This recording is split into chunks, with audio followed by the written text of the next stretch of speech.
Welcome to the Mullin It Over podcast with Reverend Jack Mullins and Austin Covey. We're looking at different questions that we have encountered as clergy and laity in lifetimes within the church. One that came up, and Austin probably is in a better position to at least provide some background information because he is closer to the experience, being what are the 10 most frequently asked questions in youth groups. I spent most of my career working with youth groups, either in the local church or in the church camp setting. And obviously it would depend upon the age of the youth. Middle school, early teens would obviously ask different questions than the high schoolers. Austin, what were some of the questions you remember your peers asking? So as a young kid, I remember why, because young boys are all fascinated with dinosaurs. There are probably some young girls too, but a lot of young boys are fascinated with dinosaurs. I can only speak from the position of young boys. So why aren't dinosaurs in the Bible was one that came up. Okay. What was the answer y'all were given? I couldn't tell you. I don't remember.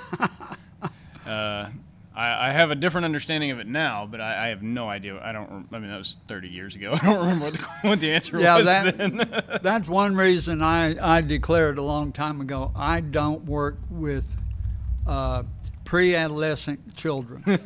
You got your limits, huh? I do have my limits. I don't work with anyone below 6th grade.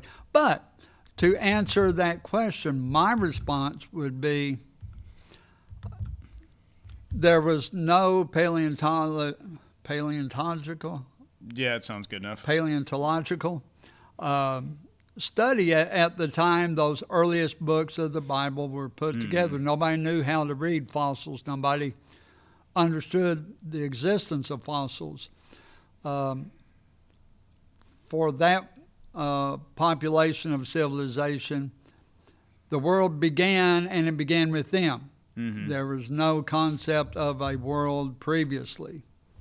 So I would say because no one could conceptualize that there were creatures before themselves. Why did we not have dinosaurs on the ark? Is a question that comes up periodically. That's the joke about they missed the wake-up call, right? They missed the boat, so to speak. But I think practically, at least for mainstream and progressive Christianity, simply they were already extinct by the time the flood myths came to pass.